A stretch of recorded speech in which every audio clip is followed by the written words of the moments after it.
Welcome to the Alchemy of Awakening podcast here on Awakening Airwaves. I'm Holly. I'm an ascension visionary here to demystify the awakening and offer an eclectic blend of grounded wisdom to support you on your journey. Here in this space, we explore spiritual tools like the Akashic Records, channeling, the universal sphere, energy healing, and more. All of it's woven together with love, compassion, understanding, clarity, and most importantly, a deep trust in your inherent brilliance. After all, you came here to shine, and this space exists to support that shining in the most easeful and soul-aligned ways. I'm so glad you're here. As you listen today, notice what resonates, what sparks recognition, what opens you up inside. Please absolutely feel free to share any reflections, comments, or even questions that you have. I genuinely love hearing what lands for you. You can always like this podcast, subscribe so you can get notified. I'm so pleased you're here today because in this episode, it's something that's near and dear to me. Today, we're going to talk about channeling. In fact, this episode actually goes live in the same month of my 15th year anniversary when channeling really intensified and became a significant part of my life and also an integrated part of my business and what I was offering to my clients. So I'm curious, are you a channel? Is that what brought you here today? Are you curious about channeling? What is it? If you could do it, maybe. Have you received channeled messages, perhaps from a guide, an angelic messenger, or some other non-physical being? So before we dive deep, I really would love to hear what you're curious about with channeling, if you channel, and also what more you'd love to know about channeling. You can pause this recording anytime to type in your questions or your reflections in the chat. I would love to hear. So let's answer the obvious question first. Why should I share anything with you about channeling? Like, who am I to talk about this? So I want to start off by sharing my personal journey with channeling because I would say it's not what would be normally expected. Or at least it certainly was not what I expected. I've been now channeling professionally for 15 years. This month, in fact, as I mentioned before, I'm just entering my 16th year. And what has been really unique about this journey is that it was not one that I sought out. I was not looking to channel. I never took a course. I never read a book on how to channel. It just started happening. And there are some great courses out there. They're great books that you can follow the steps and learn to read. It's just I hadn't done any of it. So let me back up just a wee bit though, because prior to 15 years ago, I actually did have some of what I would call smaller experiences with channeling. For example, I would be around certain friends, not all of them. And while I was around them, their spirit guides, or sometimes their relatives from the other side, would ask me to share messages with them. Now, I didn't initially mind it too much, but eventually I told these friends that they needed to use this to speak to their own guides or their own family members themselves, because I didn't always want to be that intermediary or that messenger.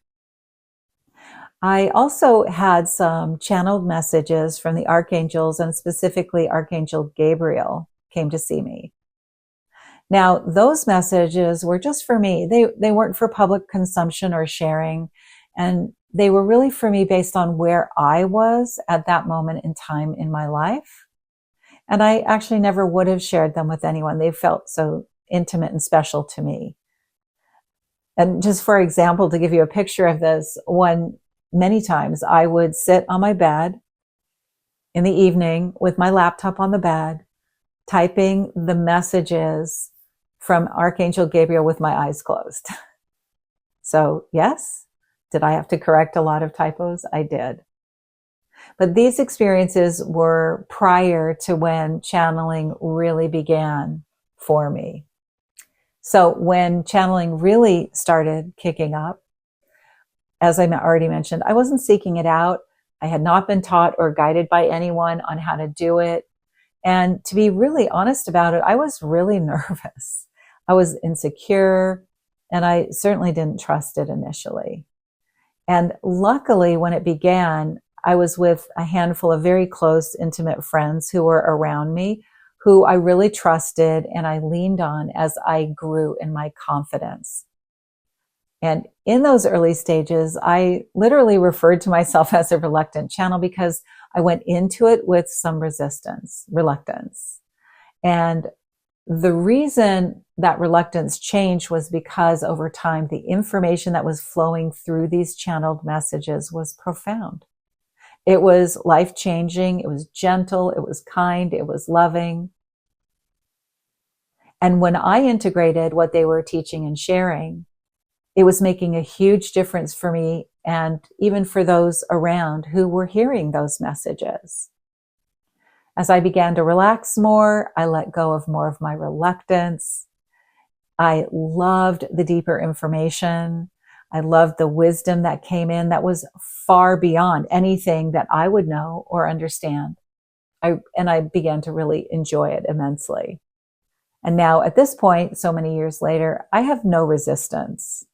I can truly say that my life would absolutely not be the same had I not reluctantly allowed channeling to start all those years ago.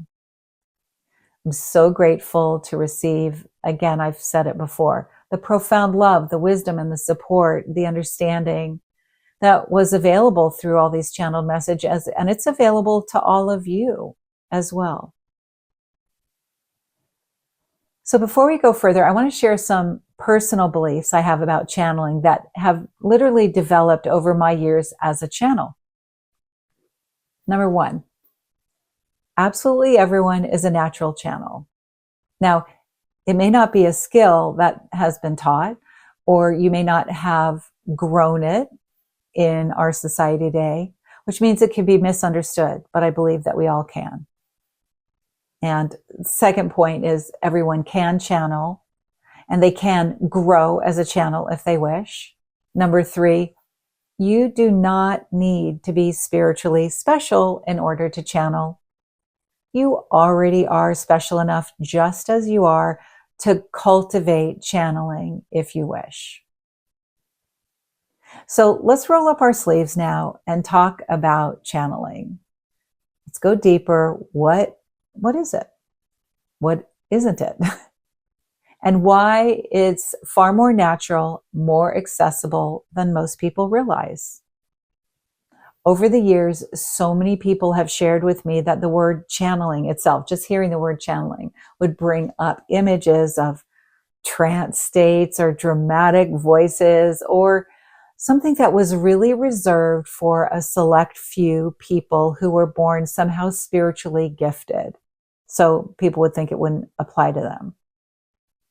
Now, those expressions certainly exist, but I feel that they represent only a small slice of what channeling actually is. My intention today is to demystify channeling, to bring it back into the body, back into our everyday life, and into your awareness as something that you may already be doing, even if you've never called it that. Because the truth is this. Most people already are channeling. I say that you are already channeling. Yet perhaps you haven't actually identified what you're doing as channeling yet. So let's get into this. Let's start deconstructing this. Let's talk about what channeling is. At its most fundamental level, channeling is the ability to receive and translate information from beyond the thinking mind. Another way to say it is that channeling is the ability to receive and translate and share information from the non-physical realms. Some people might call it from the field.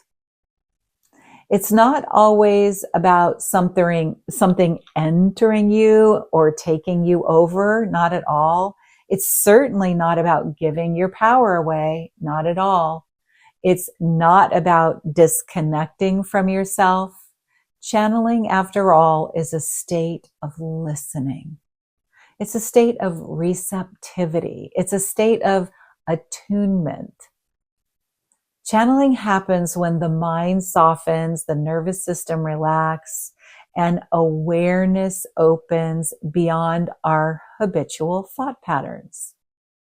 What you're doing is you're opening up to the field of information that you're always within. And in that state, insight can arise or come through you.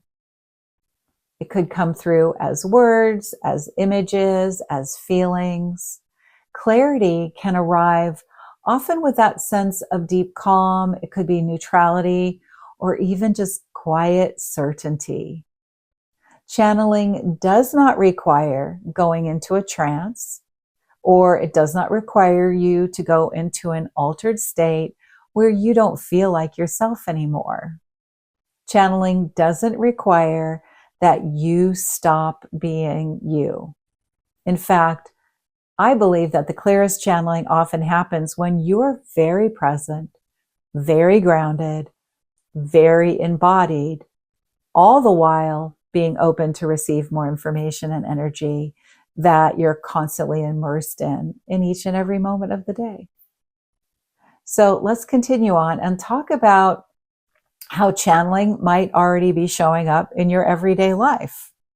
So we'll start this by, I'm going to ask you some questions. Consider this. Have you ever known exactly what to say to somebody without planning it? You said exactly what they needed to hear at that time. Have you ever felt a clear yes or no about a decision without any logic or thinking to back it up? Have you ever written something down and thought, oh, where did that come from? That's really inspired. Or have you ever had an insight drop in fully formed that you hadn't premeditated? Have you ever taught or maybe shared something that it surprised you even with maybe the depth and complexity of what came through? So I'm imagining that you could say yes to many or all of these, and these are forms of what I call natural channeling. Channeling isn't something that has to look mystical or dramatic. It can be quite subtle. It can be quiet. It can be ordinary. And many people dismiss what I call natural channeling moments as coincidence, imagination, or even intuition, when in reality, they really are moments of direct knowing. Now, the difference I feel between intuition and channeling is actually often just language, not awareness. And awareness, not capacity. And when you begin to recognize these moments as channeling, something begins to shift for you. You begin to trust yourself more. And what goes hand in hand with that is you doubt yourself less.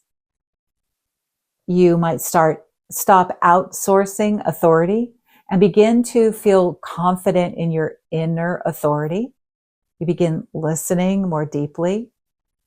And in addition to natural channeling, it's possible to tap into the field, the quantum field, to receive, in addition, energy, information, wisdom, or even communication from non-physical sources. When you move into this form of channeling, there are literally an infinite number of possibilities and potentials for you, if this is what you desire. So another common question that I receive all the time is, who or what exactly am I channeling? And the answer is simply this. It depends. Firstly, channeling doesn't require that you believe in any specific being or system or hierarchy. What matters most with channeling is the quality of the information and how it feels in your body, your mind, and your emotions. So here are some examples of the types of source, if you will, like who you could be channeling. Now, this is just a beginning list to give you an idea. The potentials are far greater than this list, I absolutely assure you. So one of the, I'm going to say non-physical beings, if you will, you could channel your higher self or your soul's wisdom, your inner knowingness. Working in the Akashic records is a form of channeling. Connecting with your guides and your angels are. Mediumship is a form of channeling where you're receiving message from loved ones who've crossed over. You could be channeling universal intelligence. That could often be referred to as source energy, or even that collective field. What's important to understand is that channeling does not have to bypass your humanity. It moves through you. The clearer you are grounded, the clearer you channel. The more embodied you are, the more discernment you naturally have.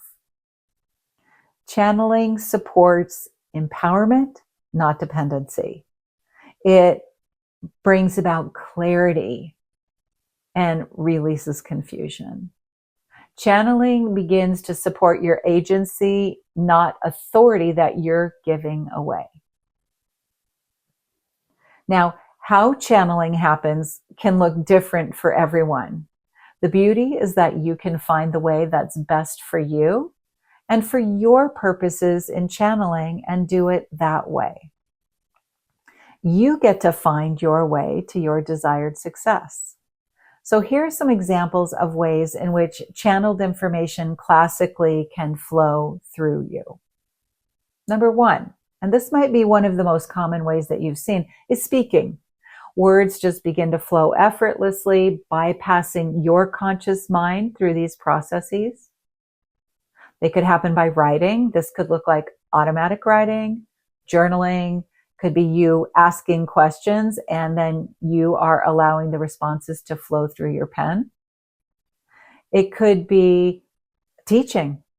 In this case, the channeled messages or ideas organize themselves as they're literally being shared.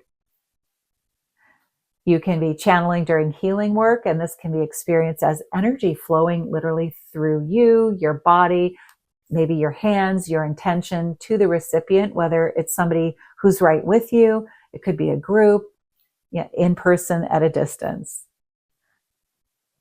This one might surprise you a bit, creativity. So channeled messages and energies can flow through you via art, music, design, movement, or a combination of all of them. And you can channel through business and leadership. Channeled wisdom can come through for businesses and in leadership situations in the form of intuitive strategy, timing, alignment, impact. Additionally, channeling can be what you wish it to be. That's what I'd love for you to take away from this. It never needs to be done in a particular way or shared anything rigid. You have the absolute freedom to do with this what you wish, what feels right and aligned for you. Some people channel really quietly, alone. Some people are very expressive. Some people channel only for themselves. Others channel in service to others, whether that means they're offering one-to-one sessions with the energies or non-physical beings that they channel, or they might channel for groups, might do videos of channeled messages. From my perspective, none of these ways is any better or more advanced than the other. And one of the things that I particularly love about channeling is that it adapts to you. It adapts to your nervous system, your temperament, your life. It's like an energetic match. You get to choose how you do it, what energies you work with, and which ones you don't.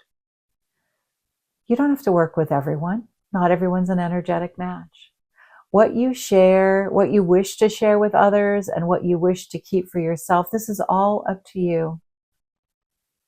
Channeling can be also broken down into what I think of as two simple categories, which I've touched on already. One would be personal channeling, and the other is professional channeling. So let's take a look at both for a second here. First, I'll share about how channeling can be used on a personal level. Here are some of the ways that channeling can support you in your own life. Decision making. Oftentimes we're seeking clarity in terms of actions, reactions, next steps. Can help with that. It can help with emotional healing, understanding and releasing patterns and experiences. It can help you successfully navigate any change, strengthen trust, feeling guided rather than overwhelmed. It can help you see things from a new point of view or perspective. I believe one of the greatest gifts of channeling is that it can support you in moving out of fear, especially if there's any fear-based decision making, and into resonance-based living. You begin to know, understand, and even sense what's naturally aligned for you, not because somebody else told you, but because you recognize it, you feel it. With channeling, your sensitivity to the information around you grows, and you can use that information, that wisdom and guidance to enhance and enrich your life. So let's pivot now and explore channeling if you feel called in this direction, or if you're interested in doing it professionally. So first of all, channeling professionally is something that can be done by people with all sorts of interests in many, many different types of businesses and with different type of clientele. So once again, here's a sampling of the types of people who might enhance their business, their practice, and support of their clients with channeling. First and foremost, which probably won't come as a surprise to you, are coaches, healers, teachers. They could be facilitators and guides. Really enhance their work with channeling. Anyone who's a creative or a writer of any sort, entrepreneurs, leaders. Anyone working in service or creation of any sort. Channeling doesn't replace skills or training, it literally enhances them. It can allow work to feel more fluid, more alive, and more responsive. And often it can feel more impactful because it really meets people where they are rather than where you think or they think they should be. So if you're curious about channeling, based on just this mini introduction here, where do you land with this now? Are you more drawn to personal channeling? Do you envision yourself as a professional channel, or perhaps you'd love to incorporate professional and personal? I think that's the best when it's integrated into who you are. Over the years as a channel, I've had a lot of people express interest and curiosity about channeling, but they had some fears and trepidations about opening up to channeling. So in this moment, I can't speak about channeling without addressing some of these common fears or concerns, because I do not believe that channeling is anything to be afraid of or concerned about. And some of these concerns are really insecurities that are there before we even begin. So let's gently, kindly, lovingly address some of these common fears. Here's number one. What if I'm making it up? So this question usually arises when somebody expects channeling to feel foreign or dramatic and you not trusting yourself yet. So in truth, the most authentic channeling often feels extremely familiar and neutral. As you practice channeling and you spend more time doing it, you'll begin to see that you're not making it up. You'll also learn as you do more how to really distinguish the energies that are yours and the energies of who or what you're channeling. There's like a sensitivity of understanding that you learn to trust as you practice. So the second question or concern that I get is, what if I get it wrong? What if I don't do it right? And this is somewhat similar to the one about making it up. And initially, you might feel there is clearly like, oh, a right way or a wrong way. And once again, the more you practice and you gain your confidence with channeling, just like everything else we learn, you'll realize that you won't be getting it wrong. There are times when you might channel something that you are personally unfamiliar with.